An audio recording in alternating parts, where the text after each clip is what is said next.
వలపుల రథం పలు రంగుల సరం అరే తరగని సుఖం లెట్స్ డాన్స్ అండ్ సింగ్ మనం పరిచయమయ్యా నేస్తాలే పోయా చదివేందుకు వచ్చా కాలేజీలో పలు వన్నెల నిలయం పలు మార్పులు చూస్తా ఈ చలిమే మధురం కాలేజీలో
అరుదైన స్వర్గం కాలేజీ ద్వారమే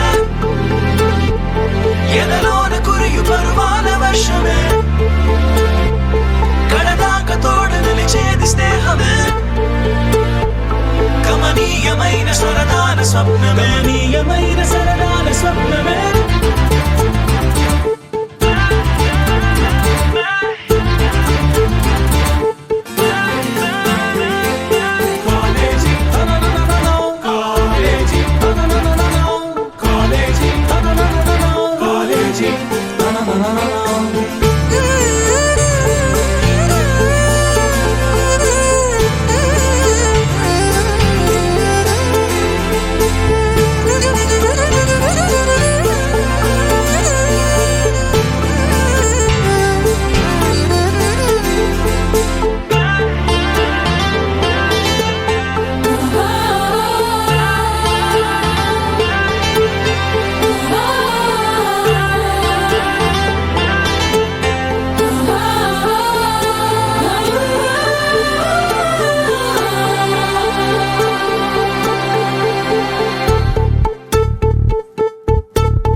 స్నేహం రహదారి పక్కన విచ్చే మొగ్గే చాలా ధ్వనుల మధ్య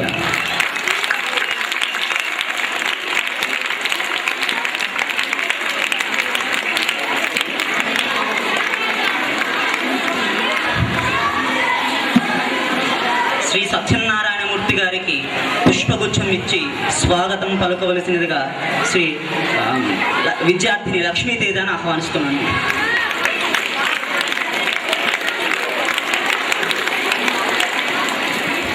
పైకి సాధారణంగా ఆహ్వానిస్తున్నాం మీ అందరి కళాశాల ధ్వనుల మధ్య. సారికి పుష్పగుచ్చం ఇవ్వవలసిందిగా లక్ష్మీప్రియను ఆహ్వానిస్తున్నాం.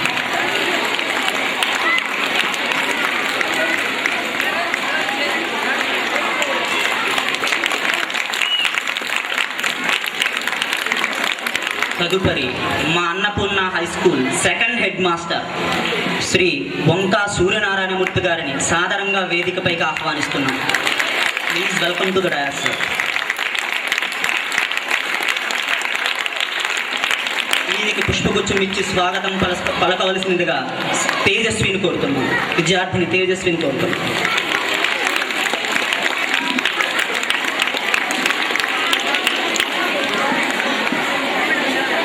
న్యాయానికి ఇక సభా కార్యక్రమాన్ని ప్రారంభించడానికి పూనుకోవచ్చు, కానీ ఇక్కడ ఒక వ్యక్తిని స్మరించకుండా ఈ సభా కార్యక్రమం ప్రారంభించడం అనేది దేవుని స్మరించకుండా పూజకు పూనుకున్నట్టు అవుతుంది.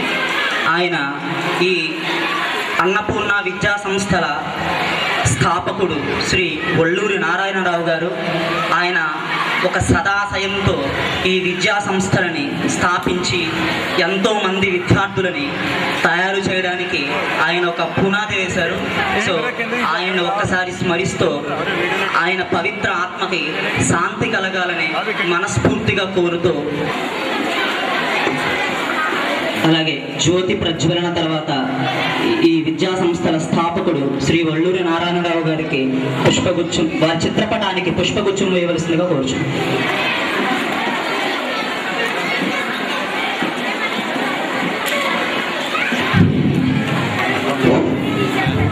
దీపం జ్యోతి పరం బ్రహ్మ దీపం సర్వతమోపహం దీపేన సాధ్యతే సర్వం సంధ్యా దీప నమోస్తుతే శుభం కరోతు కళ్యాణమారోగ్యం సుఖ సంపదం శత్రుబుద్ధి వినాశంచ దీపజ్యోతిర్నమోస్తుతే. మన భారతీయ సంస్కృతిలోని దీపారాధనకి అతి ముఖ్యమైన ప్రాధాన్యత ఉంది. కావున దీపారాధనతో కార్యక్రమాన్ని ప్రారంభిస్తున్నాం.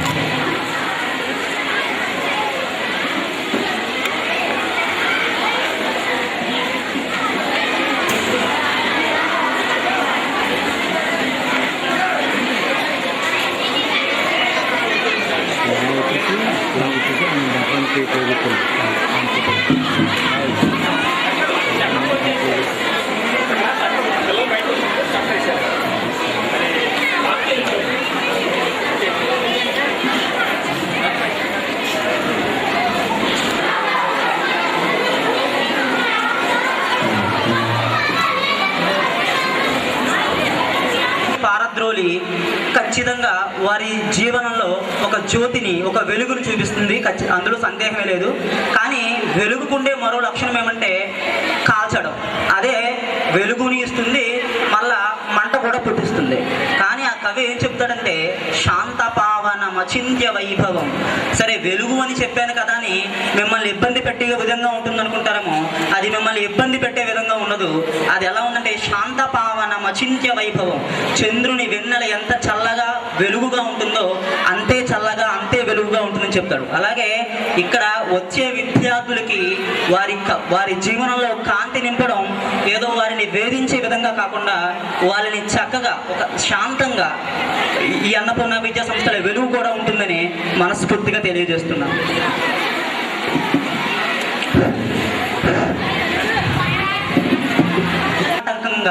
నిర్విఘ్నంగా వెలుగుతూనే ఉండి అది మీ అభిమానం అనే నూనెతో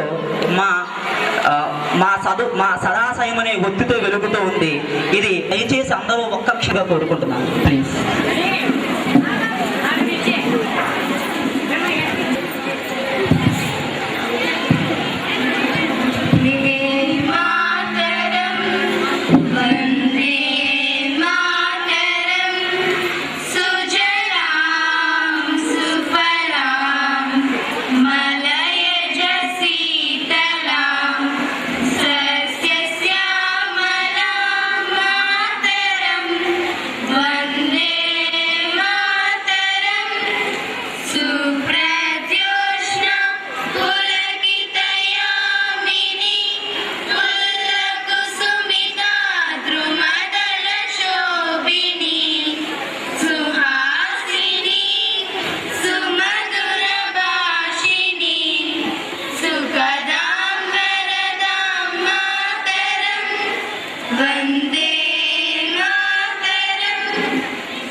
కార్యక్రమాలు ఈ సభకి అధ్యక్షత వహించవలసిందిగా ప్రార్థిస్తూ క్రమంలో సార్ మేము మా న్యాయానికి మా పిల్లలందరూ కలిసి ఒక సజావుగా ఒక కన్నుల విందుగా సాగడానికి మా పిల్లలందరూ ఎంతో చక్కగా సహకరించారు. సో అందులో మా అన్నపూర్ణ విద్యార్థుల తరపున హిమబిందు స్వాగతోపన్యాసాన్ని చెప్పవలసిందిగా కోరుతున్నాం. Himabindu, please welcome to the dad.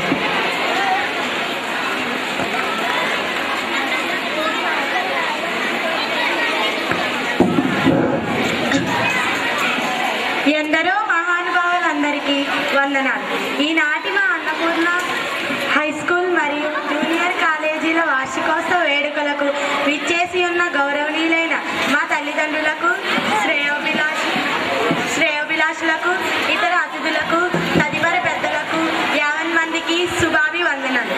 గత 8 సంవత్సరాలుగా వీరుల విందుగా శ్రవణానందంగా సాగుతున్న మా కార్యక్రమాలను చూసి మమ్మల్ని దీవించారు. అలాగే ఈరోజు మా విద్యార్థుల ఆటపాటలను చూసి మరొకసారి మనసారా దీవించారు. ఈరోజు వేదికను అలంకరించిన మా ప్రధాన ఉపాధ్యాయులు వారు శ్రీ రాఘవులు గారికి, అలాగే మాకు అన్ని విధాలుగా విజ్ఞాన వినోదభరితంగా మా చదువును కొనసాగించడానికి మాతో పాటు శ్రమిస్తూ మమ్మల్ని మరింత ముందుకు తీసుకువెళ్ళడానికి కృషి చేస్తున్న గౌరవనీయులైన కాలేజీ ప్రిన్సిపల్ కె సత్యనారాయణ గారికి, మా పాఠశాల డైరెక్టర్ శ్రీ వల్లూరి సత్యనారాయణ గారికి, మా school incharge head master Vanka Satyanarayana గారికి, తదుపరి పెద్దలకు కృతజ్ఞత పూర్వక వందనాలు.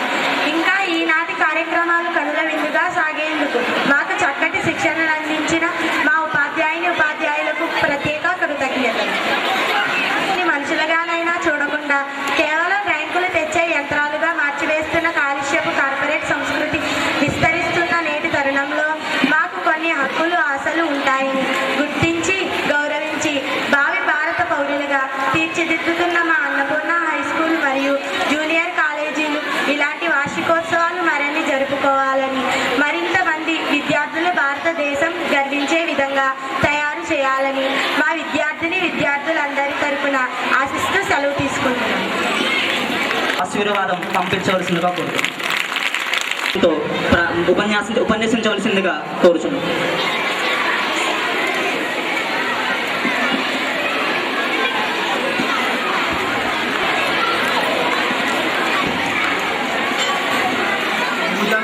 రామ రామేతి మధురం మధురాక్షరం ఆరుహ్య కవితాశాఖాం వందే వాల్మీకి కోకిలం మనోజవం మారుతతుల్యవేగం బుద్ధిమతాం వరిష్టం మాతాత్మజం వానరయూతముఖ్యం శ్రీరామదూతం శిరసా నమామి. ముందుగా మన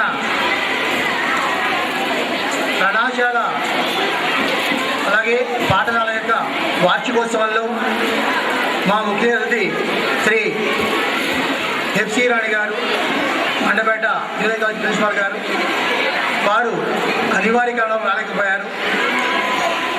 వారికి మా యొక్క విద్యా సంస్థల డైరెక్టర్ శ్రీ విఎస్ఎన్ చౌదరి గారికి, పూజ్యులు పితృతుల్యులు మా పాఠశాల ప్రధానోపాధ్యాయులు శ్రీ జీవి రాఘవులు గారికి, మరియు 2వ ప్రధానోపాధ్యాయులు శ్రీ సూర్యనారాయణ గారికి, అధ్యాపక బృందానికి, తల్లిదండ్రులకు మరియు విద్యార్థిని అందరికీ నా నమస్కారాలు. విద్యార్థులకు నా శుభాశీస్సులు. అన్నపూర్ణ కాలేజీ 2009 సంవత్సరంలో ప్రారంభించబడింది. ఇప్పుడు నేటికి 4వ వసంతం పూర్తి చేసుకుంది. అయితే మా కాలేజీ ఇక 5వ సంవత్సరంలో అడుగుతోంది. అలాంటి మా కాలేజీలో ప్రస్తుతం 90 మంది విద్యార్థులు, 13 మంది అధ్యాపకులు, ఇక ఇతర సిబ్బందితో చాలా చక్కగా 4వ వార్షికోత్సవం జరుపుకుంటోంది. అలాంటి అన్నపూర్ణ కళాశాలలో అవసరమైనటువంటి అన్ని వసతులతో కూడా ఏర్పాటు చేయడం జరిగింది. అది అంతేకాకుండా ఉన్నత ప్రమాణాలు, విలువలు విచారించడం మా సంస్థ యొక్క మా అధినేత యొక్క ఆశయం. మా బోధనా సిబ్బందిలో అన్ని సబ్జెక్టులకు కూడా తగినటువంటి విద్యార్హత కలిగినటువంటి అనుభవం కలిగిన వారు ఉన్నారు. అంతేకాకుండా తక్కువ ఫీజులతో కార్పొరేట్ విద్యా సంస్థల కంటే ధీటుగా ఉత్తమ విద్యను అందించాలని చెప్పి అనుకున్నాం. విశాలమైనటువంటి తరగతి గదులు, library, physics, chemistry, botany, zoology laboratories కూడా కలిగి ఉంది మా కాలేజీ. అలాంటి మా కళాశాలలో చదివినటువంటి విద్యార్థులు గత సంవత్సరం 90% విద్యార్థులు ఉత్తీర్ణున్నారు. బైపీసీలోను ఎంఈసీలో కూడా టౌన్ బస్ సాధించామని చెప్పడానికి మేము సంతోషిస్తున్నాం. ముఖ్యంగా సిపిటీలో ఎంఈసీ విద్యార్థులంతా కూడా కృతార్థులై సిఏ చదువుతున్నారు. అలాంటి ప్రస్తుత విద్యార్థులు కూడా అదే స్థాయిలో కృషి చేస్తూ కళాశాలకు వెళ్లి చేకూర్చాలని చెప్పి ఆశిస్తున్నాను. అంతేకాకుండా లోకంలో దూరపడి నునుపు అని చెప్పి అంటూ ఉంటారు. అవి ఎక్కడో దూరంగా ఉన్న కళాశాల చదవాలని చెప్పి ఇలా చేర్పించాలని చెప్పి భావించకుండా తల్లిదండ్రులంతా కూడా హై స్కూల్కు అనుబంధం వచ్చినటువంటి మా కాలేజీలో తమ పిల్లలను చేర్పించి మీ పిల్లల యొక్క ఉజ్వల భవిష్యత్తుకు బంగారు పాట వేయాలని చెప్పి కోరుతున్నాం. మా సంస్థకు చెందినటువంటి విద్యార్థులు ప్రస్తుతం ఇంజనీరింగ్, మెడికల్, సిఏ కోసం చదువుతున్నారు. హై స్కూల్ స్థాయిలో, కళాస్థాయిలో కూడా ఉన్నత ప్రమాణమైనటువంటి విద్యను అందించాలనేటువంటి మా యొక్క ప్రయత్నానికి మీ వంతు సహకారం అందించాలని కోరుతూ సెలవు తీసుకుంటున్నాను.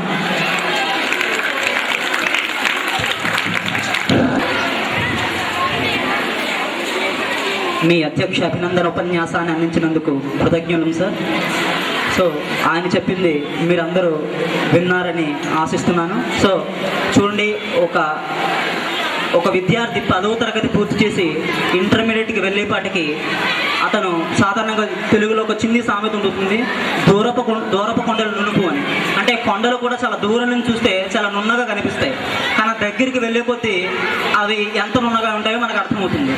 సో ఇందాక ఆయన చెబుతూ మన అన్నపూర్ణ జూనియర్ కాలేజీ స్ట్రెంగ్త్ 100 మంది, సుమారుగా అధ్యాపకులు 20 మంది. అంటే ప్రతి 5 మంది విద్యార్థులకి ఒక లెక్చరర్ ఉన్నాడు. మీకు భారతదేశపు అత్యున్నత ఇంజనీరింగ్ అయిన ఐఐటిలో ప్రతి 10 మందికి ఒక అధ్యాపకుడు ఉంటే అది ఒక అత్యున్నత సంస్థ కింద పరిగణింపబడుతుంది నేడు భారతదేశంలో. కానీ మన అన్నపూర్ణ జూనియర్ కాలేజీలో ప్రతి 5గురికి ఒక అధ్యాపకుడు పర్యవేక్షిస్తున్నారంటే అక్కడ విద్యా బోధన ఎంత చక్కగా జరుగుతుందో మీరు అర్థం చేసుకోవచ్చు. సో ఆయన తన ప్రసంగంలో ఇంకా చెప్పారు, అన్నపూర్ణ కాలేజీకి ఉన్న అధునాతనమైన సైన్స్ ల్యాబ్ని మీరు మెండపేట పరిసర ప్రాంతాల్లో మరెక్కడా చూడలేరని సగర్వంగా ప్రకటిస్తున్నాం. అందులో సందేహమే లేదు. ఒకసారి మీరు కూడా వెళ్ళి చెక్ చేసుకోవచ్చు. సో ఇలాంటి ఇంతటి మౌలిక సౌకర్యాలు, ఇంతటి నిష్ణాతులైన అధ్యాపకులు ఉన్న తర్వాత విద్యార్థులు చదవక ఏం చేస్తారు? సో ఇలా ఎన్నో సంవత్సరాల్లో టౌన్ ఫస్ట్ వచ్చినాయని చెప్పడం అది చెబుతూ పోతే లిస్ట్ పెద్దదవుతుంది. కాబట్టి ఈ కార్యక్రమంలో సరిపోదు కాబట్టి మేము ప్రకటించలేకపోతున్నాం. కాబట్టి మా అన్నపూర్ణ జూనియర్ కాలేజీని మీరు మీ అభిమానాన్ని ఇలాగే కొనసాగిస్తారని, మరింత ముందుకు తీసుకెళ్తారని ఆశిస్తూ తదుపరి మా అన్నపూర్ణ హై స్కూల్ 2వ హెడ్ మాస్టర్, 2వ ప్రధాన ఉపాధ్యాయులు వారు శ్రీ వంకా సూర్యనారాయణమూర్తి గారిని తన హై స్కూల్ రిపోర్ట్ ఇచ్చి ప్రసంగించవలసిందిగా కోరుతున్నాం.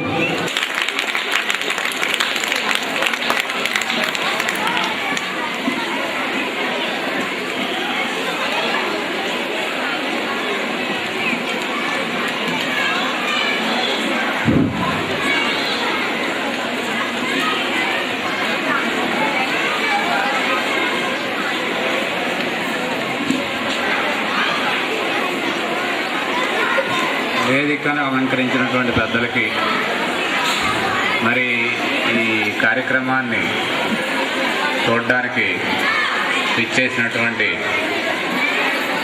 మా విద్యార్థుల యొక్క తల్లిదండ్రులు, పెద్దలు అందరికీ కూడా ముందుగా నా హృదయపూర్వక నమస్కారాలు తెలియజేస్తూ, ప్రధానోపాధ్యాయుని వార్షిక నివేదిక అంటే ఈ సంవత్సరంలో మేము ఎలా నడుచుకున్నాం అనే దాని గురించి చిన్న పలమానం. అంటే అంతా చెప్పాలంటే ఇప్పుడు మాకు సాధ్యం కాదు, మీ సమయాభావం సరిపోదు కూడా. అందుకని క్లుప్తంగా నేను కొన్ని మాటలు చెప్పాలనుకుంటున్నాను.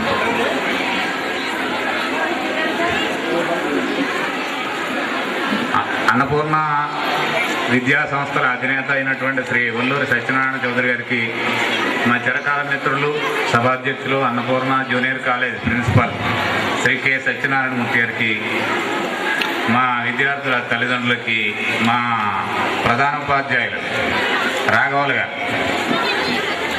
వారు అకస్మాత్తుగా మాకు ఇక్కడికి విచ్చేసి మమ్మల్ని ఆనందంలో ముంచెత్తారు. వారికి, మా తోటి ఉపాధ్యాయులకు, ఇతర పెద్దలకు నా నమస్సుమాంజలుడు, బాల బాలికలకు నా శుభాశీస్సులు. మే 2004లో ప్రారంభించబడిన మన ఈ అన్నపూర్ణ ఇంగ్లీష్ మీడియం పాఠశాల నేడు దశ పెరిగినదై దశాబ్ద ప్రాయానికి దగ్గరై 720 మంది బాలబాలికలతో, 50 మంది ఉపాధ్యాయులతో, 15 మంది ఇతర సిబ్బందితో రంగ వైభవంగా రంగులతో సింగారించుకొని నవకాంతితో నవమ వార్షికోత్సవం జరుపుకొనుచున్నది. మరి అన్నపూర్ణ హై స్కూల్లో అవసరమైన అన్ని సౌకర్యాలు అమర్చడం మా అధినేత గారి ఆశయం. ఇక విలువలు, ఉన్నత ప్రమాణాలు గల విద్యను అందించడం మా సంస్థ యొక్క లక్ష్యం. ఏ ఇతర పాఠశాలకు లేని ప్రత్యేకతలు మా పాఠశాలకు ఉన్నాయని తెలియజేయడానికి సంతోషిస్తున్నాం. అవి ఏమిటంటే 1.5 ఎకరముల విశాలమైన క్రీడా మైదానం. మీరు మండపేటలో ఏ స్కూల్నైనా చూడండి, ఇంత విశాలమైనటువంటి క్రీడా మైదానం మనకు కనపడదు. ఇక 2 డే స్కాలర్స్ కూడా, అంటే మాకు హాస్టల్ లేదు అయినప్పటికీ డే స్కాలర్స్కి సువిశాలమైన సౌకర్యవంతమైన భోజనశాల కట్టించారు. చాలా విశాలంగా ఉండేటువంటిది పెద్దదైనటువంటి భోజనశాలని కట్టించడం జరిగింది. మరి మినరల్ వాటర్తో కూడినటువంటి మంచినీటి సౌకర్యం ఇటీవల ఏర్పాటు చేశారు. ప్రతి 20 మంది విద్యార్థులకు ఒక ఉపాధ్యాయులు ఉండే ఏర్పాటు. అంటే విద్యార్థులు ఉపాధ్యాయుల యొక్క నిష్పత్తి 20:1 ఉందన్నమాట. ఇక సువిశాలమైన భవన సముదాయం. మరి మా భవనాలు పిల్లలకి సఫిషియెంట్గా, అంటే సరిపడంత విశాలంగా ఉన్నాయి. ఇంకా ఎక్కువ మందిని పెట్టండి అని చెప్పి మేము మా డైరెక్టర్ గారిని కోరడం జరిగింది. కానీ ఆయన మన భవనానికి సరిపడా జనం ఇంత ఖాళీ ఉండాలంటే ఎక్కువ ఖాళీ ఉండాలి, మనం దగ్గరగా కూర్చోబెట్టి ప్రశ్న లేదు, మనకు స్ట్రెంత్ ముఖ్యం కాదు అని చెప్పి ఆయన మమ్మల్ని నిరోధించారు. ఇక సుమారు 3000కు పైగా గ్రంథములు కలిగిన సువిశాలమైనటువంటి గ్రంథాలయం ఉంది మాకు. ఈ పిల్లల యొక్క పఠనాసక్తిని చేయడానికి ఈ లైబ్రరీని నిర్వహిస్తున్నాం. ఇక ఏ విధమైన అదనపు ఛార్జీలు లేకుండా చదువుతో పాటు ఇతర యాక్టివిటీలు నేర్పించడం మన అన్నపూర్ణ హై స్కూల్లో వరవడిగా వస్తుంది. క్రీడలకు, కరాటేకి, డ్రాయింగ్కి ఇలాగా ప్రత్యేకమైనటువంటి ఇతర విషయాలకు కూడా ప్రత్యేక ఉపాధ్యాయులను ఏర్పాటు చేశారు. Text books, note books, diary, belt, identity card మొదలైనవి ఉచితంగా ఇస్తున్నారు. అన్ని వర్గముల వారికి అందుబాటులో ఉండే విధంగా తక్కువ ఫీజులు, కార్పొరేట్ స్కూళ్లతో పోలిస్తే 3వ వంతు కంటే తక్కువ ఫీజులు ఉండడం మరి మా పాఠశాల యొక్క ప్రత్యేకత. ఇక పిల్లలకు ఆసక్తికరంగా బోధించడానికి 2 డిజిటల్ క్లాస్ రూమ్లు ఏర్పాటు చేశారు. ఏ స్కూల్కైనా ఒకటే ఉంటుంది, మాకు 2 ఉన్నాయి. ఇక ఇలా అమిత అవకాశములతో కార్పొరేట్ స్కూళ్ళ కంటే ఎక్కువ సౌకర్యాలు మేము అందిస్తున్నాం అనే విషయం మీరు గమనించాలి. ఇక మా పాఠశాల విద్యార్థులు చదువుతో పాటు కరాటే, డ్రాయింగు, మరి ఇతరత్ర యాక్టివిటీస్లో బయట జరిగేటువంటి పోటీలు, అంటే మా స్కూల్లో మేము నిర్వహించడం కాకుండా బయట వేరే సంస్థల వాళ్ళు నిర్వహించినటువంటి పోటీల్లో గెలుపొంది అనేక బహుమతులు తేవడం జరిగింది. ఇటీవల కాలంలో మొన్న గుంటూరులో రాజమండ్రి ఒక విజ్ఞాన యూనివర్సిటీ వాళ్ళు నిర్వహించినటువంటి రాష్ట్ర స్థాయి డ్రాయింగ్ పోటీల్లో మా 7వ తరగతి విద్యార్థి హర్షకి మరి 2వ స్థానం రావడం మేమెంతో గర్వించదగిన విషయం. ఇంకా ఇలాంటివి చెప్పుకుంటూ పోతే మా రికార్డులో చాలా ఉన్నాయి.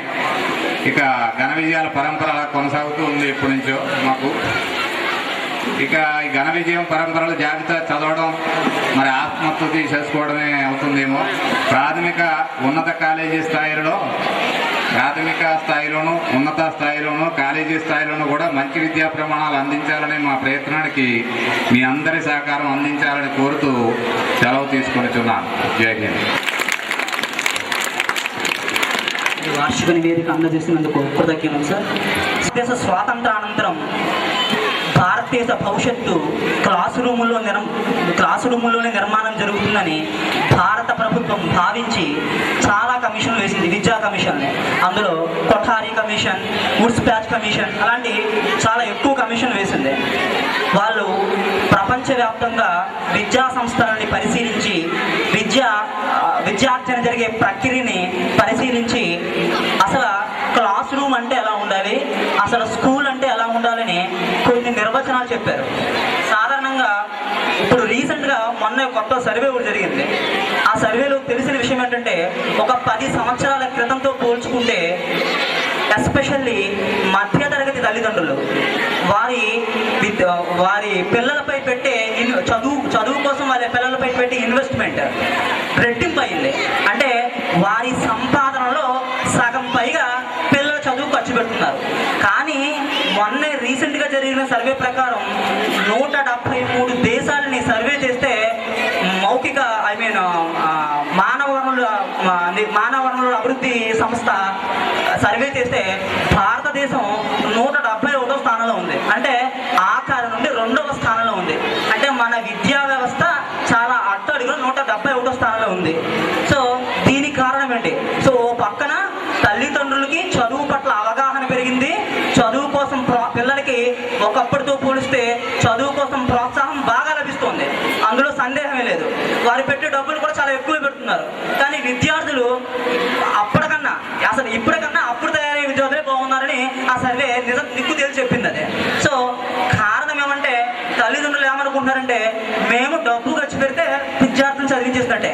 కేవలం డబ్బు ఖర్చు పెట్టినంత మాత్రాన మీ పిల్లల్ని విద్యావంతులుగా తయారు చేయలేదని మొదటగా గుర్తుంచుకోవాలి. సో మనకి తెలుసు, మేము దేన్ని విమర్శించడం మా లక్ష్యం కాకపోయినా విద్యా వ్యవస్థ గురించి మాట్లాడడం ఒక విద్యా సంస్థగా మా లక్ష్యం కాబట్టి మీకు తెలియనిదేమి కాదు.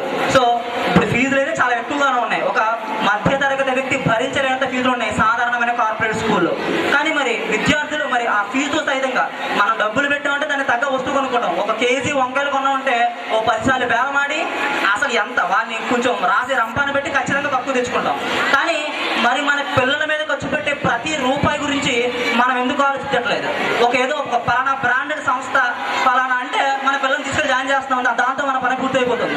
నిజంగా అక్కడ మన వెళ్ళిన పిల్లవాడు ఆ పరిసరాలకి అడ్జస్ట్ అవుతున్నాడా, వాడు చెప్పిన దాన్ని స్వీకరించగలుగుతున్నాడా, వాడి ప్రోగ్రెస్ ఎట్లా ఉంది అనే దాన్ని పూర్తిగా పట్టించుకోవట్లేదు. అది ఖచ్చితంగా it's complete failure of the parents. ఖచ్చితంగా తల్లిదండ్రుల ఫెయిల్యూర్ అనుకోవాలి, నో డౌట్. సో కానీ ఇక్కడ మా వార్షిక నివేదికలో కొన్ని విషయాలు చెప్పారు.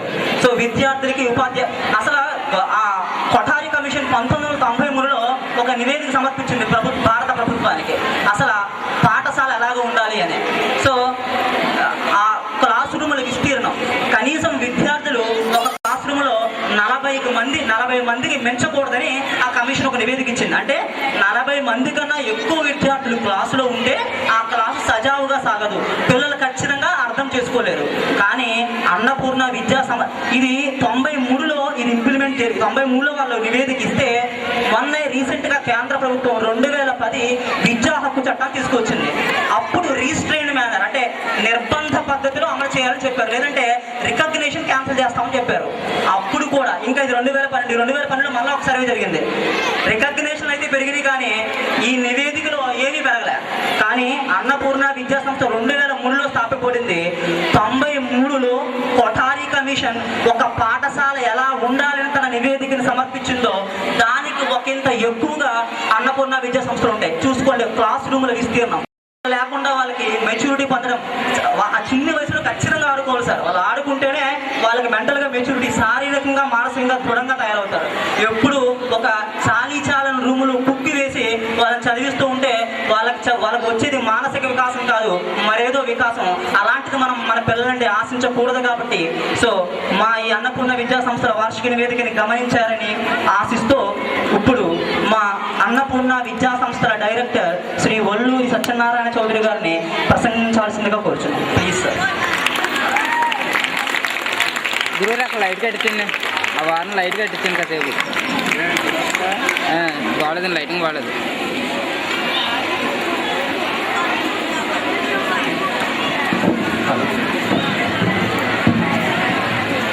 సభాధ్యక్షులు అన్నపూర్ణ జూనియర్ కాలేజ్ ప్రిన్సిపాల్ గారు శ్రీ కె సత్యనారాయణమూర్తి గారికి, అలాగే మన అన్నపూర్ణ హై స్కూల్ పాఠశాల ప్రధానోపాధ్యాయులైన శ్రీ వీర్రాఘవులు గారికి, అలాగే ఉప ప్రధానోపాధ్యాయులైన వంక సూర్యనారాయణ గారికి, ఈరోజు ఈ కార్యక్రమానికి ఇచ్చేసిన మా విద్యార్థుల తల్లిదండ్రులందరికీ, అలాగే అతిథులకు, ఈరోజు యాక్చువల్గా ముఖ్య అతిథిగా జూనియర్ కాలేజ్ ప్రిన్సిపాల్ హెచ్సి రాణి గారు రావాల్సి ఉంది. అనివార్య కారణాల వల్ల ఆవిడ రాలేకపోయారు. వారికి కూడా, అలాగే అందరికీ కూడా ఈ కార్యక్రమానికి ఇచ్చేసిన మిత్రులు, శ్రేయోభిలాషులు అందరికీ కూడా నా నమస్మాంజలి. అలాగే మా విద్యార్థులందరికీ కూడా నా శుభాశీస్సులు. సాధారణంగా ఏదైనా కార్యక్రమం జరిగితే అందరిని ఇన్వైట్ చేస్తాం మనం, తప్పకుండా రండి అని చెప్పి. అయితే ఈ కార్యక్రమానికి రావద్దని చెప్పి ఒకటి చెప్పడం జరిగింది. ఇన్వైట్ చేయడం కాకుండా ఒకరికి చెప్పాలంటే మీరు రావద్దు అని చెప్పి. అయినప్పటికీ కూడా ఒక వ్యక్తి రావడం జరిగింది. ఆయనే మా భీష్మ పితామహులు జి వీర్రాఘవులు గారు. యాక్చువల్గా వారు కొద్ది అనారోగ్యంతో ఉండడం వల్ల హాస్పిటల్లో అడ్మిట్ అవ్వడం జరిగింది. మొన్న సోమవారం నాడే వారికి యాంజియోప్లాస్టీ కూడా చేయడం జరిగింది. నిజానికి ఆయన రెస్ట్ తీసుకోవాలి. అయితే మరి కమిట్మెంట్ అంటే రెస్ట్ తీసుకోవడం కాదని అనుకున్నారో ఏమో. ఆయన మేము వద్దని చెప్పి వారించినప్పటికీ కూడా అనుకోకుండా ఆయన కావాలని ఆయన పట్టుబట్టి రావడం జరిగింది. వారికి మరొకసారి నా కృతజ్ఞతలు తెలియజేస్తున్నాను. ఎందుకంటే ఆయన వయసు పరంగా చాలా పెద్ద, ఆయన 73 పైన 74 సంవత్సరాలు. అనారోగ్యంగా ఉన్నప్పటికీ కూడా ఆయన రావడం చాలా విశేషం. సో కమిట్మెంట్కి ఇది ఒక ఎగ్జాంపుల్గా మనం చెప్పుకోవచ్చు. సాధారణంగా పాఠం చెప్పడం అంటే మన క్లాస్ రూమ్లో బోర్డు మీద ఏదో చెప్పడం, ఎక్స్ప్లెయిన్ చేయడం, నోట్స్ ఇవ్వడం కాదు. జనరల్గా మనం చేసే పనులే ఎక్కువ పిల్లల మీద ప్రభావం చూపిస్తూ ఉంటాయి. దీనికి ఒక చిన్న ఉదాహరణ చెప్తాను. మహాత్మా గాంధీ గారు ఇంగ్లాండ్లో బ్యారిస్టర్ కింద చదివేటప్పుడు ఒక ఫ్యామిలీతో ఆయనకి మంచి పరిచయం ఏర్పడింది. సరే, గాంధీ గారు సెలవులు వచ్చినప్పుడల్లా తరచూ వెళ్ళి వాళ్ళతో పాటు గడిపి వచ్చేవారు అన్నమాట. అయితే ఈయన ఏంటంటే వెజిటేరియన్, అంటే శాకాహారి. అలాగే ఈయన శాకాహారమే తీసుకునేవారు అక్కడికి వెళ్ళినా. మీకు తెలుసు, యూరోప్లో ప్రధానంగా అంతా కూడా మాంసాహారులే ఉంటారు. సరే, ఆ ఇంట్లో ఉండే పిల్లవాడు ఈయన అడిగేవాడు, ఏంటంటే మీరు ఎప్పుడు యాపిల్లే తింటున్నారు, యాపిల్ ఫ్రూట్స్ ఇలాంటివే తింటున్నారు, మాంసాహారం ఎందుకు తీసుకోవట్లేదని చెప్పి. సరే, ఈయన దానికి రీజనింగ్ చెప్తూ ఉండేవారు. ఏంటంటే ఇది ఆరోగ్యానికి మంచిది, ఇలా ఇతరత్ర అనే కారణాలు చెప్తూ ఉండేవారు. సరే, ఆ ఫ్యామిలీకి మట్టి కొంచెం కోపం వచ్చేది. ఏమంటే మీరేంటి ఇలాగా చెప్తున్నారు, దయచేసి అలా చెప్పొద్దు, మీరు ఏం తిన్నా మాకు అభ్యంతరం లేదని చెప్పి. అయితే గాంధీ గారు ఒక మాట చెప్పారు, నేను చెప్పకపోయినా నేను తినే ఆహారాన్ని ఖచ్చితంగా గమనిస్తాడు, నా ప్రవర్తన అతని మీద ఎక్కువ ప్రభావితం చూపిస్తుంది అని చెప్పి ఆ తర్వాత నుంచి ఆయన వెళ్ళడం మానేస్తారు ఆ ఇంటికి. అంటే నేను ప్రధానంగా చెప్పాలనుకుంది ఏంటంటే, పిల్లలకి నేర్పించేది కేవలం పాఠమే అనుకుంటే పొరపాటు. ఒక టీచర్ యొక్క నడవడి, మాట తీరు, అతని యొక్క వ్యక్తిత్వం, ఇది పిల్లల మీద ఎక్కువ ప్రభావం చూపిస్తుంది. చెప్పాల్సిన అవసరంలా. Action speak louder than words. మనం చేసే చర్యలు, మన యొక్క ప్రవర్తన, వీటి యొక్క ప్రభావం చాలా ఎక్కువ ఉంటుంది పిల్లల మీద. మరి మన పిల్లలు ఉన్నతమైన స్థితికి వెళ్ళాలంటే మనం ఒక అద్భుతమైన ప్యాకేజీ, ఐఐటి ప్యాకేజీ మరొకటి చెప్పేస్తే వాళ్ళు అద్భుతమైన స్థితికి వెళ్ళరు. ఆ ఆదర్శం అనేది చెప్పే టీచర్లో ఉండాలి, మేనేజ్మెంట్లో ఉండాలి, పేరెంట్స్లో కూడా ఉండాలి. నేను ఇలాగే ఉంటాను, నా పిల్లల మట్టి గొప్పగా ఉండాలనుకోవడం చాలా మూర్ఖత్వం. పేరెంట్స్ కూడా ఒక ఉన్నతమైన ప్రమాణాలు, మీరు మనం చెప్పేది వేరు చేసేది వేరు అయితే పిల్లలు దాన్ని నేర్చుకోరు. మనం చెప్పేదానికంటే కూడా మన ప్రవర్తన బట్టే పిల్లలు ఎక్కువ నేర్చుకుంటారు. సో మరి అటువంటి ప్రవర్తన, సత్ప్రవర్తన మనం అందరం కూడా అలవర్చుకుంటే, టీచర్లు కానీ లేకపోతే పేరెంట్స్ కానీ, మొట్టమొదట చాలా ప్రత్యక్షంగా పిల్లల్లో ఆ మార్పును మనం చూడొచ్చు. యాక్చువల్గా ఇవాళ కొంచెం ఎర్లీగా ప్రోగ్రామ్స్ చేయడం జరిగింది. ఇప్పుడు 5 గంటలైనా ఇంకా చాలా మంది పేరెంట్స్ రాలేదు. మరి ఇంతమంది పిల్లలు మేకప్ వేసుకుని వాళ్ళు సిద్ధంగా ఉన్నారు. ఆ మేకప్తో అలా కూర్చోవాలంటే చాలా ఇబ్బందికరమైన విషయం. సో పదే పదే చెప్తున్నాం, మేము పేరెంట్స్ని ఎర్లీగా రండి, ఎర్లీగా పిల్లల్ని పొద్దున్నే క్లాసులు తీసుకురావడం కానీ, కొన్నిట్లో మనం మినిమం కనీస ప్రమాణాలు పాటించకపోతే కనుక చాలా నష్టపోతాం. సరే, ఇంకా విద్యాపరంగా తీసుకుంటే మీ అందరికీ తెలుసు, ఇది 9 సంవత్సరాలు పూర్తయింది మన అన్నపూర్ణ హై స్కూల్ స్టార్ట్ చేసి. దీనికి ఒక ప్రధానమైన కారణం ఏంటంటే, ఇంచుమించు ప్రతిరోజు మనం పేపర్లో చూస్తూ ఉంటాం అనేకమైన సంఘటనలు. జస్ట్ 2 రోజుల క్రితమే ఒక దారుణమైన సంఘటన మనం చూసాం హైదరాబాద్లో, బాంబు పేలుళ్ళు. ఇంచుమించుగా సమాజంలో అనేకమైన సమస్యలు మనం చూస్తున్నాం. అది ఇటువంటి టెర్రరిజం కావచ్చు, సామాజిక సమస్యలు మరొకటి కావచ్చు, ఏదైనా కావచ్చు. సో వీటికి కారణం ఏంటని మనం లోతుగా విశ్లేషిస్తే కనుక ఇంచుమించు అన్నిటికీ కూడా ఒకటే కనిపిస్తుంది, ఒకటే ఆన్సర్: ల్యాక్ ఆఫ్ ఎడ్యుకేషన్. సరి అయిన విద్య లేకపోవటం. సరి అయిన విద్య అంటే ఇక్కడ చాలా మందికి కన్ఫ్యూజన్ ఉంది. ఎడ్యుకేషన్కి క్వాలిఫికేషన్కి చాలా మంది డిఫరెన్స్ అర్థం చేసుకోవట్లా. ఎడ్యుకేషన్ వేరు, క్వాలిఫికేషన్ వేరు. ఒక పని చేయడానికి తగిన అర్హత సంపాదించడం క్వాలిఫికేషన్. ఉదాహరణకి ఒక ఆపరేషన్ చేయాలంటే డాక్టర్గా క్వాలిఫై ఉండాలి. ఒక బ్రిడ్జ్ కట్టాలంటే ఇంజనీర్గా క్వాలిఫై ఉండాలి. ఒక కోర్టులో కేసు వాదించాలంటే ఎల్ఎల్బి, లా డిగ్రీ సంపాదించి ఉండాలి. ఇవన్నీ కూడా క్వాలిఫికేషన్స్. అయితే ఒక స్కూల్, ముఖ్యంగా స్కూల్ యొక్క ప్రధాన లక్ష్యం క్వాలిఫికేషన్ ఇవ్వడం కాదు, ఎడ్యుకేషన్ ఇవ్వడం. మరి ఏంటి ఎడ్యుకేషన్ అంటే? ఏంటి ఎడ్యుకేషన్ అంటే? ఒక మౌలికమైన మార్పు మన దృక్పథంలో, మన ఆలోచనలో ఒక ప్రధానమైన ఒక మార్పును తీసుకురావడం ఎడ్యుకేషన్గా మనం చూడాలి. అంటే దురదృష్టం ఏంటంటే ఇది ఎవరు చూడట్లా. మన పిల్లాడికి ఎన్ని మార్కులు వచ్చినాయి, ఏ ర్యాంక్ వచ్చింది, నెక్స్ట్ ఏ కాలేజీలో సీట్ వస్తుంది, ఈ ధోరణిలోనే చూస్తున్నారు తప్పితే పిల్లాడిలో ఎంత మార్కు వచ్చింది, పిల్లాడి దృక్పథం ఎంతవరకు మారింది, భవిష్యత్తు మీద అతను పట్టు సాధించగలుగుతాడా లేదా అనేది ఎవరు చూడట్లా.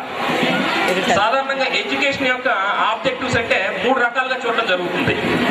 ఒకటి, ఎక్కువ మంది చూసేది ఏంటంటే పిల్లలకి జీవనోపాధి కల్పించాలి, తర్వాత భవిష్యత్తుకి సిద్ధం చేయాలి. వాళ్ళకి రేపొద్దున సమాజంలో బ్రతికేందుకు కావాల్సిన ఉద్యోగాన్ని లేకపోతే అర్హతల్ని ఇవ్వడం ఎడ్యుకేషన్గా చాలా మంది భావిస్తున్నారు. ఇప్పుడు ఎక్కువ మంది, 100కి 99% మంది ధోరణి, దృక్పథం ఇదే. అయితే ఇవి కాకుండా మరో 2 ప్రధానమైన లక్ష్యాలు ఉన్నాయి. అవేంటంటే, విద్యార్థి పూర్తిగా తన యొక్క టాలెంట్ని చూడగలగాలి. అంటే తనకి ఏ రంగంలో అతనికి ఆసక్తి అయితే ఉందో, లేకపోతే అతనిలో నిబిడీకృతమైన శక్తిని బయటికి తీసుకురావాలి. ఒక్కొక్క వ్యక్తిలో ఒక్కొక్క వైవిధ్యం అనేది ఉంటుంది. కొంతమంది కేవలం దానికే పుట్టారు అనిపిస్తుంది. ఒక మంచి సింగర్ని చూసినప్పుడు మనం అనుకుంటూ ఉంటాం, అది చాలా చక్కగా పాడుతుంది అమ్మాయి అని చెప్పి. లేకపోతే ఒక మంచి ప్లేయర్ని చూసినప్పుడు చాలా చక్కగా ఆడుతున్నాడు అంటాం. అంటే ఒక రకంగా చెప్పాలంటే ప్రకృతి ఒక్కొక్కరికి ఒక్కో రకమైన గిఫ్ట్స్, అంటే బహుమతి ఇవ్వడం జరిగింది దేవుడు. దాన్ని మనం గుర్తించి దానిలో మనం కనుక రాణిస్తే కనుక బహుశా అది నిజంగా సమాజానికి ప్రత్యక్షంగా ఉపయోగపడకపోవచ్చు, కానీ ఆ వ్యక్తికి మేలు చేస్తుంది. ఏ విధంగా అంటే, అతను ఎప్పుడైతే దాన్ని అందుకున్నాడో, తను నేర్చుకున్నాడో, తను ప్రదర్శించాలనుకుంది, చూపించాలనుకుంది, అతను సమాజంలో ప్రదర్శించగలిగాడో అప్పుడే అతనికి కంప్లీట్ సంతృప్తి వస్తుంది. ఒక రకంగా చెప్పాలంటే ఇండివిజువల్గా ఒక సెల్ఫ్ కన్సిస్టెన్సీ లేకపోతే సెల్ఫ్ సాటిస్ఫాక్షన్ అనేది మనం అక్కడ చూస్తాం. ఇది వ్యక్తిపరంగా ఎడ్యుకేషన్ యొక్క ఆబ్జెక్టివ్. అంటే శక్తి సామర్థ్యాలకి సరి అయిన ప్రోత్సాహం కల్పించి దాన్ని కంప్లీట్గా చేరుకునేట్టుగా చేయటం ఒక వ్యక్తిపరంగా చూస్తే విజయం యొక్క లక్ష్యం. సమాజపరంగా లక్ష్యం ఏంటి? సమాజపరంగా ఏంటంటే ఆ వ్యక్తి, సమాజం అంటే ఇక్కడ కుటుంబం కూడా వస్తుంది. చదువుకున్న తర్వాత దాంతో జీవనోపాధి రావాలి, తనకి, తన కుటుంబానికి, సమాజానికి ఉపయోగపడాలి, సమాజంలో ఒక బాధ్యతాయుతమైన వ్యక్తిగా నిలబడగలగాలి. ఇది రెండవ ఆబ్జెక్టివ్. సో ఈ ఇన్ని రకాలుగా ఇది మొత్తం ఈ మూడు రకాలుగా కనుక మనం చూస్తే, అంటే వ్యక్తిపరంగా, సమాజపరంగా, అలాగే వొకేషనల్ పాయింట్ ఆఫ్ వ్యూ, అంటే ఒక వ్యక్తికి జస్ట్ ఒక ఆధారం కల్పించాలి. ఇన్ని రకాలుగా మనం చూడొచ్చు. కానీ ఇప్పుడు ఎక్కువ మంది కేవలం ఎడ్యుకేషన్ని ఒక జాబ్ కిందో, లేకపోతే భవిష్యత్తులో అబ్బాయి సంపాదించే లక్షలు లేదంటే డాలర్లు, ఈ రకంగానే చూస్తున్నారు. దీనివల్ల డబ్బు సంపాదిస్తే మనం మొత్తం ఎడ్యుకేషన్ బాగా సెటిల్ అయినట్టు, బాగా చదువుకున్నట్టు, డబ్బు సంపాదించకపోతే చదువు పెద్దగా లేనట్టు, పెద్ద క్వాలిఫికేషన్ లేనట్టు, ఈ రకంగా ఒక అపోహ అనేది క్రియేట్ అవుతుంది. అయితే ఇది ఎంత మాత్రం కరెక్ట్ కాదు. పేరెంట్స్ అంతా కూడా దయచేసి మీ పిల్లల్ని గమనించండి, వాళ్ళు ఏ రంగంలో రాణిస్తారనేది మీరు గమనించండి, ఆ దిశగా ప్రోత్సహించండి. వాళ్ళకి నిజానికి మెడిసిన్ ఇంట్రెస్ట్ అంటే మెడిసిన్ వైపు ఎంకరేజ్ చేయండి, లేదా మరొక అకౌంటింగ్ ఇంట్రెస్ట్ అంటే అటువైపు ప్రోత్సహించండి. అంతే తప్ప ఏదో మోస విధానం ఇప్పుడు ఎలా ఉందంటే, ముఖ్యంగా కార్పొరేట్ ఎడ్యుకేషన్ వచ్చిన తర్వాత కంప్లీట్గా సిస్టమ్ మారిపోయింది. ఇంట్లో ప్రతిసారి నేను కార్పొరేట్ విమర్శిస్తూ ఉంటాను. అయితే దానికి చాలా కారణాలు ఉన్నాయి. ఒకటి, కార్పొరేట్ ఎడ్యుకేషన్ పిల్లాడికి ఉపయోగపడదు. రెండు, సమాజానికి ఉపయోగపడదు. నిజానికి కుటుంబానికి కూడా ఏ రకంగా ఉపయోగపడదు. ఎందుకనంటే పిల్లాడి యొక్క ఇంక్లినేషన్, అట్లా సహజ సిద్ధమైన టాలెంట్ ఎటున్నప్పటికీ కూడా వాళ్ళు ఎంతసేపు ఒకే దిశలో వాళ్ళ పిల్లాడిని తోముతూ ఉంటారు. అంటే నువ్వు మ్యాథ్సే ఎక్కువ ఇంట్రెస్ట్ చదవాలి, ఫిజిక్సే బాగా చదవాలి, ఈ సబ్జెక్ట్లో నీకు మంచి మార్కులు వస్తే నీకు ఐఐటి సీట్ వస్తుంది, ఆ తర్వాత అమెరికా ఛాన్స్ వస్తుంది, ఈ రకమైన ధోరణి ఉంటుంది. నిజానికి ఆ రకంగా ఎంకరేజ్ చేయడం వల్ల ఎక్కడో ఒకళ్ళిద్దరు విద్యార్థులకి ఉపయోగం కలగవచ్చు. అయితే అనేక లక్షల మంది విద్యార్థులు విపరీతమైన ఒత్తిడికి గురై కనీస చదువుని అందుకోలేకపోతున్నారు. మరి ఎంతవరకు సబబు మీరు ఆలోచించండి. నెక్స్ట్, సమాజానికి ఎందుకు ఉపయోగపడదంటే అక్కడ లక్ష్యం ఏంటి? పిల్లాడికి ర్యాంక్ తెప్పించాలి, ఇన్స్టిట్యూషన్ యొక్క ఇమేజ్ పెంచుకోవాలి. సాధారణ కార్పొరేట్ లక్ష్యం ఎంతసేపు కూడా. సో దాంట్లో పిల్లాడు నష్టపోయిన పర్లా, పేరెంట్స్ నష్టపోయిన పర్లా, టీచర్స్ నష్టపోయిన పర్లేదు. రేపు బదులు పేపర్లో వేయడానికి మనకు ఒక ఫోటో కావాలి, ఆ ఫోటో కింద ఒక ర్యాంక్ కావాలి.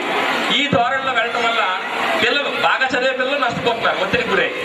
ఒక యావరేజ్ పిల్లలు అయితే ఇంకా ఈ చదువు మనకి కాదేమో, మన ఎన్నటికీ కూడా మనం ఉన్నతమైన స్థితికి చేరుకోలేమనే ఒక ఆత్మనిర్భరతా భావంతో వాళ్ళు నష్టపోతున్నారు.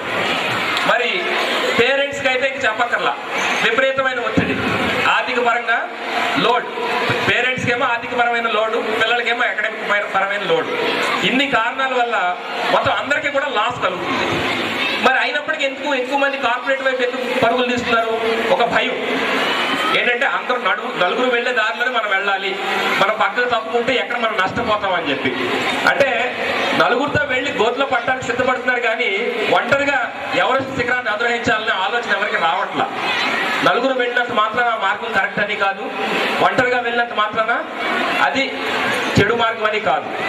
2004లో ఈ సంస్థ స్థాపించినప్పుడు నా యొక్క ప్రధానమైన లక్ష్యం ఒకటే, మంచి ఎడ్యుకేషన్ ఇవ్వాలి, అది అందరికీ అందుబాటులో ఉండాలి.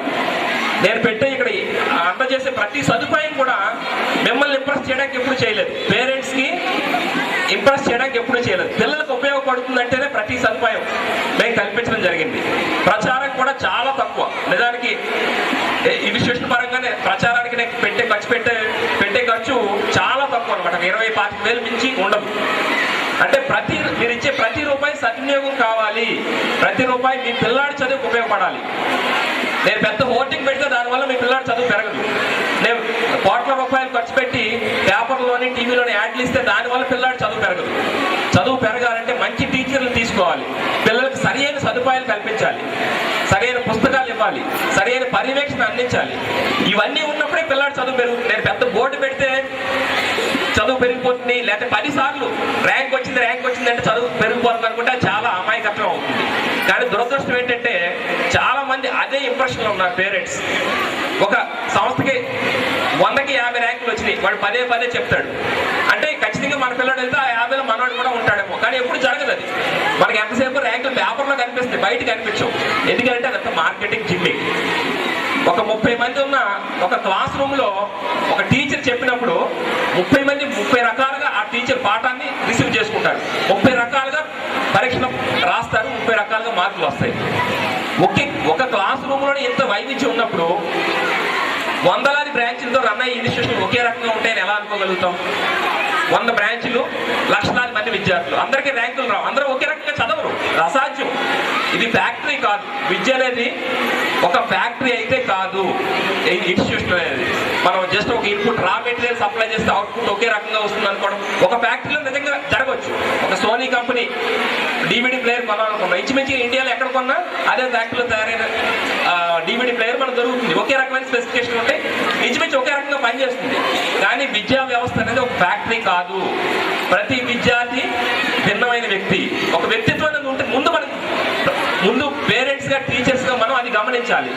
ఆ ఇంక్లినేషన్, ఆ పిల్లాడుకున్న ఆ ఆలోచనని మనం ఎంకరేజ్ చేయాలి. అంతేగాని చాలా మంది పేరెంట్స్ నన్ను అడుగుతారు, సార్ ఇంటర్ తర్వాత ఏం చేయమంటారు, 10th తర్వాత ఏం చేయమంటారు. అది నన్ను అడగకూడదు, అది మీ పిల్లల్ని అడగాలి. వాళ్ళు ఏం కావాలనుకున్నారు అనేది మన పిల్లల్ని అడగాలి. అదేవిధంగా వాళ్ళ మీద నమ్మకం ఉంచుకోవాలి. మనం సరైన రీతిలో నమ్మకం ఉంచుకుంటే వాళ్ళ నమ్మకాన్ని ఎప్పుడు ఒమ్ము చేయరు. ఉదాహరణకి చాలా స్కూళ్ళల్లో స్టడీ అవర్స్ అని చెప్పి 10th క్లాస్ పిల్లల్ని 9-10 దాకా ఉంచుతారు. మేము 4:30-5 గంటలకల్లా పిల్లల్ని పంపించేస్తాం. చాలా మంది పేరెంట్స్ అడిగేవాళ్ళు, సార్ ఏంటంటే మీరు ఎంత ఎర్లీగా పంపించేస్తున్నారు, మీరు సిలబస్ లేట్గా స్టార్ట్ చేస్తున్నారు, అందరూ పొద్దున్న 8 గంటల నుంచి సాయంత్రం 8-9 దాకా ఉంచుతున్నారు, మీరు అంత తక్కువ టైం ఎందుకు పంపించేస్తున్నారండి.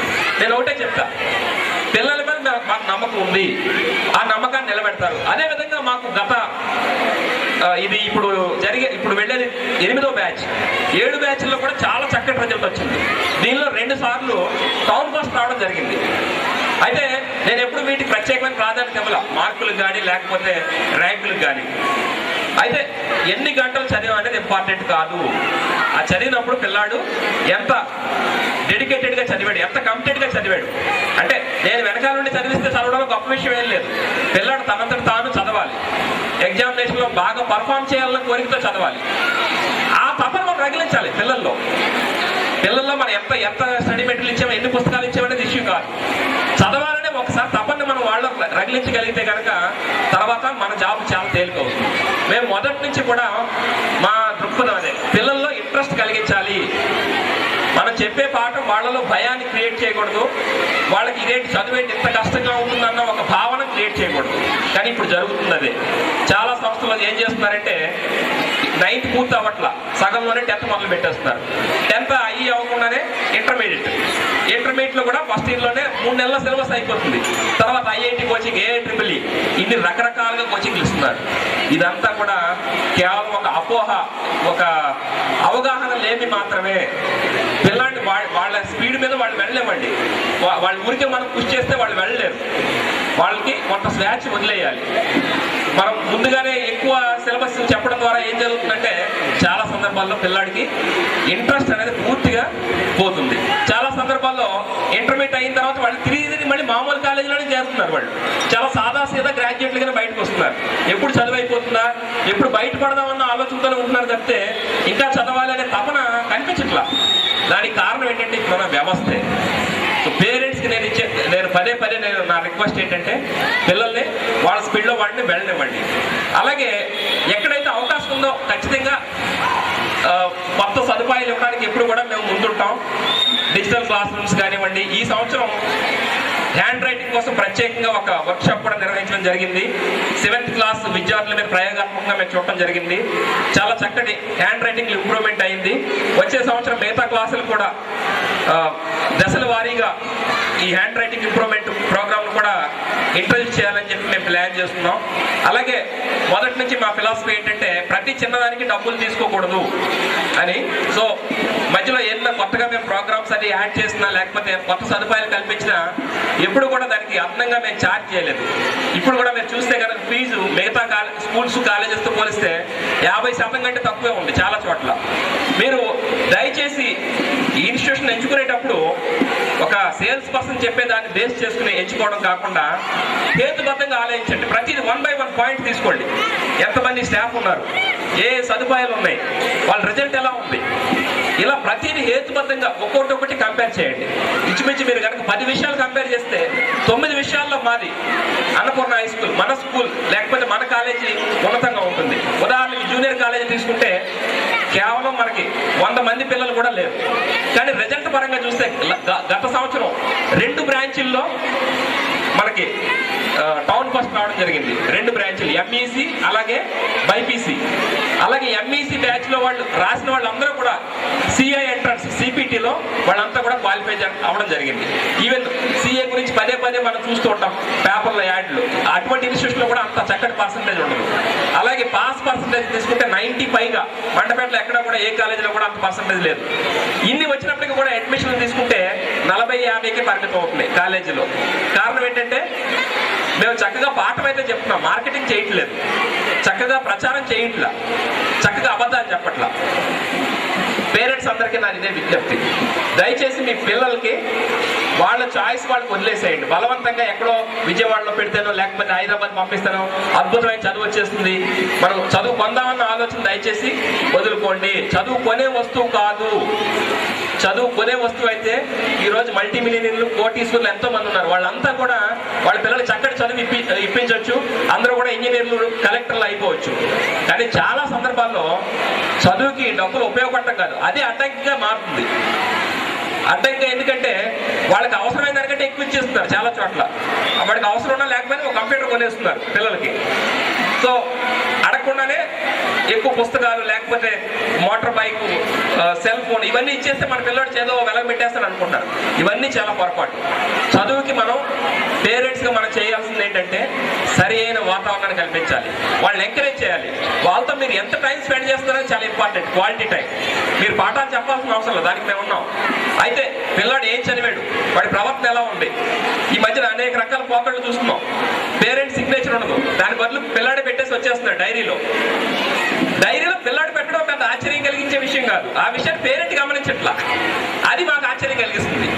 పిల్లాడే సంతకం పెట్టేస్తున్నాడు, నిన్న కంప్లైంట్ రాస్తే టీచరు ఆ రోజు సైన్ వాడే పెట్టేస్తున్నాడు. మరి మీరు రెగ్యులర్గా చూడాలి, డైరీ చెక్ చేయాలి. కనీసం 5 నిమిషాలు కూడా కేటాయించలేకపోతే అది ఎడ్యుకేషన్ అనిపించుకోరు. చాలా మంది ఏం చేస్తారంటే ఇంట్లో నాకు కుదరదని చెప్పి హాస్టల్లో వేసేస్తున్నారు. ఒక పిల్లాడికి ఏం కావాలో అనేది నిర్ణయించగలిగింది బెస్ట్ జడ్జి ఎవరంటే పేరెంట్సే. ఒక హాస్టల్లో ఉండే ఆయానో వార్డెనో కాదు. పిల్లాడు మనకి ఎలా కావాలనేది మలుచుకోగలిగే శక్తి కూడా మనకే ఉంటుంది పేరెంట్స్కి. ఎక్కడో హాస్టల్లో పెడుతున్నాం, 10-12 సంవత్సరాల తర్వాత తిరిగి వస్తున్నాడు. తర్వాత వాడిని చూస్తే వీడు మన పిల్లాడైనా, ఏదేంటి వీడి ఆలోచన ఎలా ఉంది, అలా ఉండకపోతే మన ఆలోచన ఎలా ఉంటుంది, వాడు ఎక్కడో ఉన్నాడు. ఆ ఎమోషనల్ బాండ్ అనేది పూర్తిగా పోతుంది. దయచేసి పేరెంట్స్ అంతా కూడా ఆ ఎమోషనల్ బాండ్ని సరిగ్గా మెయింటైన్ చేయండి, వాళ్ళకి సపోర్ట్ ఇవ్వండి. ఏదో తప్పు చేసినా వాడికి నిజాయితీగా ఒప్పుకునే అవకాశం ఇవ్వండి. చాలా సందర్భాల్లో పిల్లలు ఇలా దొంగ సంతకం పెట్టడం, ప్రోగ్రెస్ రిపోర్ట్ మీద దొంగ సంతకం పెట్టడానికి కారణం ఏంటంటే తక్కువ మార్కులు వచ్చినాయి తెలిస్తే ఇంట్లో తోలు వచ్చేస్తారు. సో ఖచ్చితంగా కూడా అబద్ధం చెప్పి వాడే సంతకం పెట్టి పట్టుకొచ్చేస్తున్నాడు. అలా కాకుండా సపోర్ట్ ఇచ్చి అరే ఎందుకు తక్కువ వచ్చినాయి, నెక్స్ట్ టైం ఇంకా బాగా రాయి అని ఎంకరేజ్ చేస్తే వాడికి అలా తప్పు చేయాల్సిన అవసరం కాదు. సో దయచేసి ఇవ్వద్దు, పిల్లలకి తప్పు చేసే అవకాశాన్ని పేరెంట్స్గా మీరు ఇవ్వద్దు, టీచర్స్గా మేము కూడా ఇవ్వం. అలాగే వాళ్ళతో వాళ్ళు ఏం చదువుతున్నారు, వాళ్ళ బ్యాగ్లో ఏమున్నాయి, కొన్నిసార్లు పక్కోడి పుస్తకం పట్టుకొచ్చేస్తున్నాడు. అయినా చాలాసార్లు పేరెంట్స్ గమనించట్లా, అది కూడా మీరు చూడాల్సిన బాధ్యత మీకు ఉంది. పిల్లలు ఏం చేస్తున్నారు, ఎవరితో తిరుగుతున్నారు. అలాగే కొంత క్వాలిటీ టైంని వాళ్ళకి వదిలేయండి. అంటే ఎంతసేపు కూడా పిల్లల్ని ఏదో రకంగా ఎంగేజ్ చేయాలనేదే ఆలోచన ఉంటుంది. అంటే చదవాలి, పిల్లడు కంటిన్యూస్గా చదవాలి, లేకపోతే హోంవర్క్ రాసుకోవాలి, ఇది తప్పితే ఇంక వేరే ప్రపంచం లేదన్నట్టుగా ఉంటుంది. అలా కాదు, కొంత టైంని వాళ్ళు ఆడుకోవడానికి. ఆటలు అంటే చాలాసార్లు పేరెంట్స్ కొంతమంది వీడియో గేమ్స్ అది ఇస్తున్నారు. దయచేసి అటువంటి గేమ్స్ ఇవ్వకండి. పిల్లలకు ఫిజికల్గా యాక్టివిటీ ఉండే గేమ్స్ మాత్రమే ఎంకరేజ్ చేయండి. అందులో ఫిజికల్గా యాక్టివిటీ ఉండాలి, ఏ ప్రమాదానికి అవకాశం లేకుండా ఉండే గేమ్స్ని ఎంకరేజ్ చేయండి. ఇవన్నీ చేస్తే కనుక పిల్లాడికి ఆటోమేటిక్గా ఇంట్రెస్ట్ వస్తుంది. అలాగే ఎక్స్పెక్టేషన్లు ఎక్కువగా పెట్టుకోవద్దు పిల్లాడి మీద. వాళ్ళు సహజంగా వాళ్ళు ఎంత చదవగలితే ప్రతిసారి మాకు పిల్లాడికి ఫస్ట్ ర్యాంక్ రావాలంటే సాధ్యపడదు. ఒక్కో పిల్లాడు ఒక్కో రకంగా ఉంటాడు. అంటే ఫస్ట్ ర్యాంక్ వచ్చిన వాడు మాత్రమే ఇంటెలిజెంట్ అనుకుంటే స్టేట్కి ఒక్కడే మిగులుతాడు, దేశానికి ఒక్కడే మిగులుతాడు. అది పొరపాటు. ఎడ్యుకేషన్ అనేది పదే పదే చెప్తున్నాను, ఒక కంపారిజన్ కాదు, ఒక వ్యక్తిని మరొక వ్యక్తితో కంపేర్ చేసే ఒక పరుగు పందెం కాదు. ఎడ్యుకేషన్ అనేది పూర్తిగా ఒక వ్యక్తి వికాసానికి ఉపయోగపడే ఒక సాధనం, దాన్ని అలాగే చూడాలి. ఆ ఎడ్యుకేషన్ వ్యక్తి వికాసానికి, ఆ కుటుంబ వికాసానికి, అదేవిధంగా సమాజానికి ఉపయోగపడేలా ఉంటే గనక టీచర్లుగా మా బాధ్యత నెరవేరినట్టే అని చెప్పి నేను భావిస్తున్నాను. పేరెంట్స్ కూడా దయచేసి ఈ విషయాలన్నీ గమనించండి. కేవలం మార్కులు బట్టి చదువులే కాకుండా పిల్లలకు ఉపయోగపడాలి. ఇంటర్మీడియట్లో ఒక లెసన్ ఉంది, సెకండ్ ఇయర్లో బట్టి చదువులకి వ్యతిరేకంగా రాసిన ఒక లెసన్ అనమాట. చాలా సందర్భాలు నేను గమనించిందంటే ఆ ప్రశ్న ఇచ్చినా కూడా పిల్లాడు బట్టే ఆ ప్రశ్న రాస్తున్నాడు. బట్టి రాయకూడదన్న విషయాన్ని బట్టి కొట్టి రాస్తున్నాడు. ఇది చాలా దురదృష్టకరమైన విషయం. సో ఎడ్యుకేషన్ అంటే కేవలం చిలక పలుకుల్లాగా ఒక చదవటం, దాన్ని మళ్ళీ వల్లివేసి దాన్ని చెప్పడం కాదు. ఆ పిల్లాడి యొక్క ఆలోచనలో రిఫ్లెక్ట్ అవ్వాలి. అలా రిఫ్లెక్ట్ కానినాడు ఎడ్యుకేషన్ అనేది నిజంగా వృధా అవుతుంది. చాలా సందర్భాల్లో మనం చదువుతున్నాం కానీ ఆచరించట్లా. పిల్లాడు కేవలం పేపర్ మీదే చదువుతున్నాడు, పరీక్షలు అడిగితే రాయగలుగుతాడు చెప్తే నిజ జీవితంలో దాన్ని అన్వయించుకోలేకపోతున్నాడు. అందుకనే ఈరోజు చాలా నాసిరకమైన ఇంజనీర్లు బయటకు వస్తున్నారు. వాడిని అడిగితే ఆ ప్రశ్న అడిగితే ఆ జవాబు మాత్రమే చెప్పగలడు. ఒక సందర్భం నిజ జీవితంలో ఒక సమస్య వచ్చినప్పుడు ఆ నేర్చుకున్న విషయాన్ని అప్లై చేయగలిగే తెలివితేటలను డెవలప్ చేసుకోవట్లేదు. దానికి అనేక కారణాలు. పిల్లలకి అవగాహన లేకపోవడం, చెప్పే టీచర్లు కూడా చాలా మందికి సరైన పరిజ్ఞానం లేకపోవడం. చివరికి ఏంటంటే ఇంజనీర్ అనేది కేవలం క్వాలిఫికేషన్ నుంచి తప్పితే ఎడ్యుకేషన్ వాళ్ళ యొక్క వర్క్లో ఎక్కడ కనిపించట్లా. ఇంజనీర్ యొక్క మెచ్యూరిటీ ఇది ఇంచుమించి అన్ని రంగాలకి కూడా వర్తిస్తుంది. ఇప్పుడు కనుక మీరు చూస్తే కనుక ఇండియాలో కేవలం 15-20% మంది ఇంజనీర్లు మాత్రమే వర్క్ పనికొచ్చే ఇంజనీర్లు. మిగతా 80% మంది కూడా క్వాలిఫికేషన్లు అయితే ఉంటాయి. కానీ చాలా సందర్భాల్లో మనం చూసాం కానిస్టేబుల్ పోస్టు, చాలా చిన్న పోస్టు, అటువంటి పోస్టులు కూడా ఇంజనీరింగ్ గ్రాడ్యుయేట్లు అప్లై చేస్తున్నారంటే ఎడ్యుకేషన్ ఏ స్థాయికి దిగజారిపోయింది అనేది మనం అర్థం చేసుకోవచ్చు. అయితే మన పిల్లలు రాణించాలి అంటే ఖచ్చితంగా మనం ఈరోజే మేల్కోవాలి. వాళ్ళకి ఏది అవసరం, చాలా మంది పేరెంట్స్ చిన్న పొరపాటు చేస్తున్నారు, సెల్ ఫోన్లు ఇస్తున్నారు, వీడియో గేమ్స్ ఇస్తున్నారు. దయచేసి ఇటువంటి హైఫై గ్యాడ్జెట్స్ ఏమీ అవసరం లేదు. ఇంచుమించి వాళ్ళకి కావాల్సిన ప్రతి బుక్, ప్రతి సదుపాయం కూడా మేము ఇస్తున్నాం. దయచేసి అవసరం లేని ఖర్చు పెట్టొద్దు. చదువు వస్తువు, ఒక కొనుక్కునే వస్తువు కాదు. మేము డబ్బులు ఖర్చు పెట్టాం కాబట్టి వచ్చేస్తుందనే ఆలోచన ఉంటే కనుక అది సరైనది కాదు. ఈ విషయాన్ని మరొకసారి మనం చేస్తున్నాను. అలాగే దయచేసి అందరూ కూర్చోండి. కార్యక్రమాలు ఒక 10 నిమిషాల్లో స్టార్ట్ అవుతాయి.